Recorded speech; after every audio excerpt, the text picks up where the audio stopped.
मेरे मारवाड़ की धरती जो सूरज की किरणों सी चमकती है, मुझे रेतीली इन राहों में अब उम्मीद दिखती है। मेरी बेटी के कांधों पर अब शिक्षा भी सजती है और इन उम्र से लंबी आंखों में तसल्ली सी लगती है। मुझे उम्मीद है मेरा घर रोशन होगा और रोशन मेरी तकदीर होगी।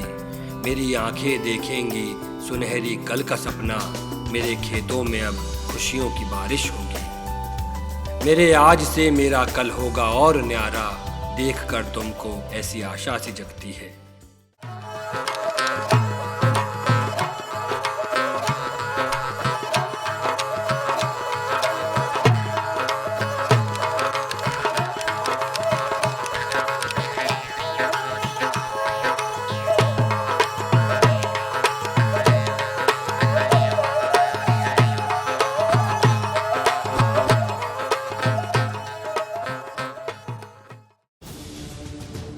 जहां की मिट्टी में राजपूतों के गौरव की खुशबू है, जहां की फिजाओं में संस्कार बहता है, जहां की इमारतें इतिहास में अपनी प्राचीनता की गवाही देती हैं, जहां संगीत कानों में रस घोल देता है,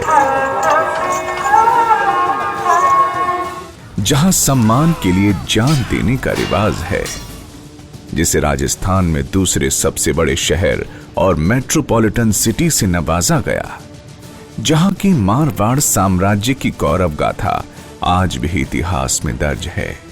इस गौरव गाथा को जीवित रखने वाली परिवार की बेटी ने एक बार फिर अपने शहर को सुविकसित करने का बीड़ा उठाया है।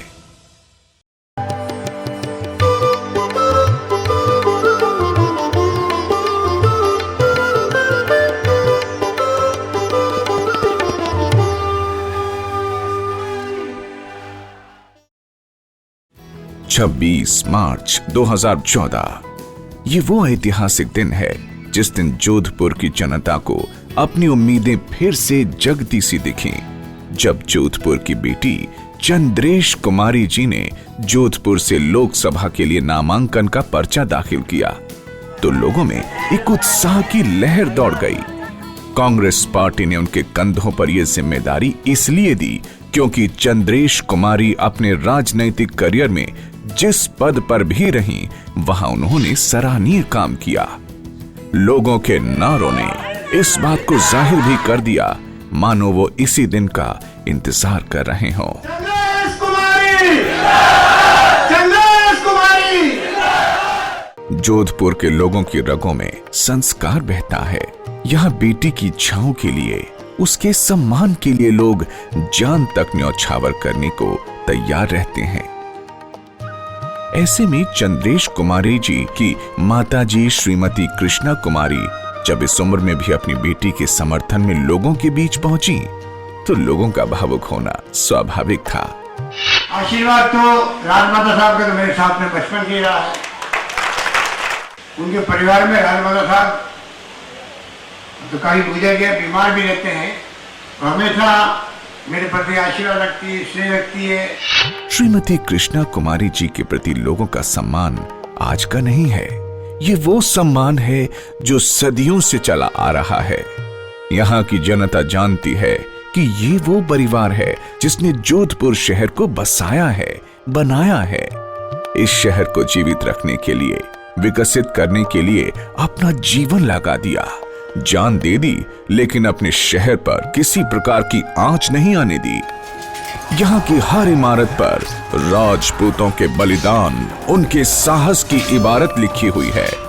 यहाँ रहने वाला हर बाशिंदा जानता है उनके लिए राजा हनवंत सिंह की कितनी अहमियत है, उनके दिलों में राजमाता कृष्णा कुमारी के लिए कितनी इज्जत है। और चंद्रेश कुमारी जोधपुर की बेटी हैं और संस्कारों की धरती पर बेटी को खाली हाथ भेजने का रिवाज नहीं है। ये चंद्रेश जी का बड़प्पन है, वो मुझसे उम्र में बड़ी है, पर बहुत ही शालीन निष्ठावान कांग्रेस के लिए जो पक्की होते हैं, पक्के हृदय से जो कांग्रेस जैसे नहीं होते हैं, उस प्रकार की कांग्रेस समर्पित कार्यकर्ता के रूप में जीवन जिया ही ना हो सकता। चंद्रेश कुमारी जी ने अपना पूरा जीवन देश की जनता के विकास में लगा दिया। न कभी उन्होंने दिन देखा न कभी रात। उन्होंने अगर कुछ देखा तो वो था लोगों का दुख, उनकी परेशानी। उनकी परेशानी को दूर करने के लिए उन्होंने अपने प्रयासों में कोई कोर कसर नहीं छोड़ी। इसका ही नतीजा है कि जोधपुर में सेंट्रल यूनिवर्सिटी का निर्माण हो सका और यहाँ के बच्चों को जोधपुर में उच्च शिक्षा मिलने लगी। उनकी ही बदौलत जोधपुर हाई कोर्ट बेंच यहाँ से शिफ्ट होने से बच गई। और तो और उनके ही प्रयासों से जोधपुर की जनता पासपोर्ट के लिए जयपुर का चक्कर लगाने की झंझट से बच सकी। हमारे जो लोकप्रिय सांसद यहाँ से चंद्रेश कुमारी जी हैं, आज तक के इतिहास में सबसे ज्यादा दौरे किसी ने कोंकण विधानसभा क्षेत्र में एज सांसद किए हैं तो चंद्रेश कुमारी जी ने किए हैं।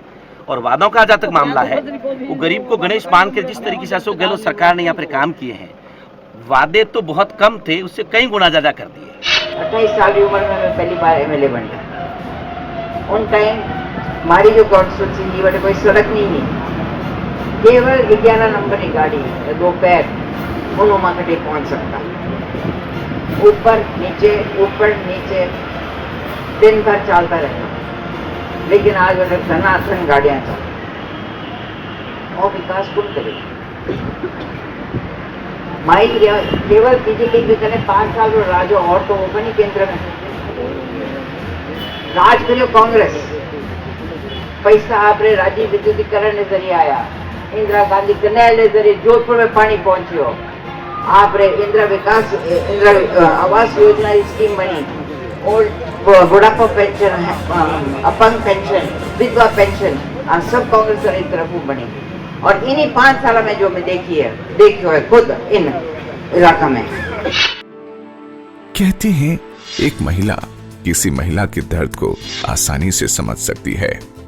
कांग्रेस के अध्यक्ष श्रीमती सोनिया गांधी जी और चंद्रेश कुमारी जी के साथ और पार्टी के उपाध्यक्ष श्री राहुल गांधी की दूरदृष्टि और अशोक गहलोत की कर्मठता की बदौलत यहाँ की महिलाओं के विकास पर विशेष ध्यान दिया गया। बात चाहे महिला शिक्षा की हो, जननी सुरक्षा की हो, महिला स्वास्थ्य की हो या फिर महिला शौचालय निर्माण की हो, किसी भी कोने पर कोई बात छूटे नहीं, इस बात का पूरा ध्यान रखा गया। चंद्रेश कुमारी जी का राजनीतिक सफर बहुत लंबा है। वो पिछले 4 दशकों से जनता की सेवा में जुटी हुई हैं। चंद्रेश कुमारी के राजनीतिक सफर की शुरुआत 1970 से हुई। पहली बार वे 1972 में हिमाचल प्रदेश विधानसभा सदस्य चुनी गईं। इसके बाद उन्होंने जनता की सेवा को अपना ध्येय मानकर जो सफर शुरू किया तो फिर कभी पीछे मुड़कर नहीं देखा। 1977 में चंद्रेश जी हिमाचल सरकार में डिप्टी मिनिस्टर के पद पर नियुक्त की गईं। इसके बाद 1982 से 84 तक दूसरी बार हिमाचल में सदस्य नियुक्त हुई। इस दौरान वे पब्लिक अकाउंट्स कमेटी और हिमाचल लेजिस्लेटिव असेंबली की सदस्य रहीं। 1984 में 8वीं लोकसभा में वे चुनी गईं और इस बार उन्हें पार्टी ने टूरिज्म स्टैंडिंग कमेटी का सदस्य बनाया। 1996 में वे राज्यसभा के लिए चुनी गईं।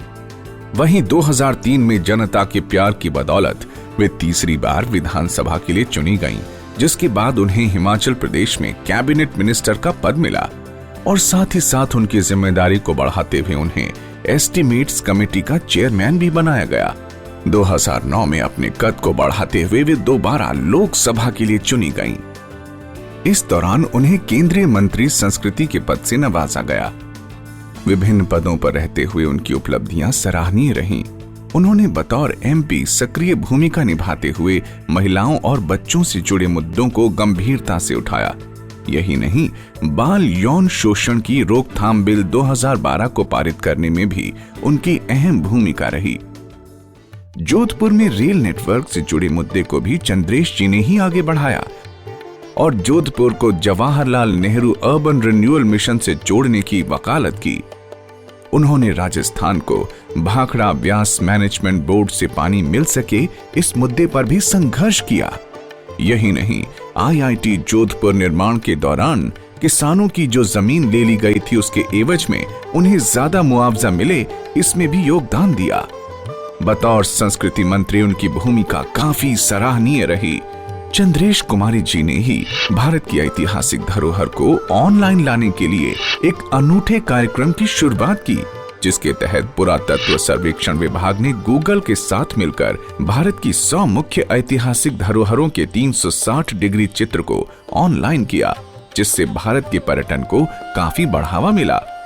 बतौर संस्कृति मंत्री भारत की 6 ऐतिहासिक धरोहरों को यूनेस्को में शामिल करवाया।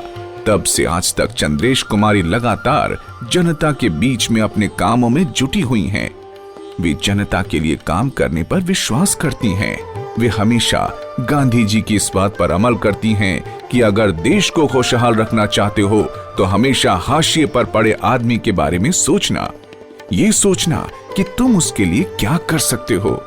इस मूल मंत्र को अपने साथ रखकर इंदिरा गांधी के विकास सूत्र दूरदृष्टि, पक्का इरादा और आत्मविश्वास पर अमल करती हैं।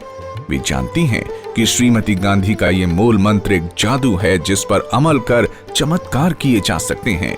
इसी सूत्र की बदौलत आज एक आत्मविश्वास के साथ मारवाड़ की बेटी फिर अपने परिवार के सामने है। निर्णय आपका है। आप राजस्थान के संस्कार, राजपूतों के त्याग, बलिदान को कितना सम्मान देते हैं। आप अपनी परंपरा को जीवित रखते हैं या अपनी घर आई बेटी को खाली हाथ भेजते हैं। मारवाड़ी जनता एक बेटी आपको मांग कर रही है, अपनी बेटी मांग कर रही है। इलेक्शन के टाइम में आखिरी बार मैं आपको मांग कर रहा हूँ कि कांग्रेस ने वोट दो, हमारा हाथ मजबूत करो। और अशोक जी और बाप जी आपके बीच में मैंने लान खड़ी करी है, आप सब उन्हों मान सम्मान रखो। अपनी मारवाड़ इज्जत रो सवाल है। एक तरफ मारवाड़ी बेटी खड़ी है, दूसरी तरफ बालो आदमी खड़ो है। आपने वो सोच लो है कि आप रो कुल है। और एक बात याद रख लीजिए, बेटा और बेटिया में जब कभी तकलीफ हो घर में तो आप बेटी ने बुलाओ सेवा करने वास्ते, है कि नहीं है?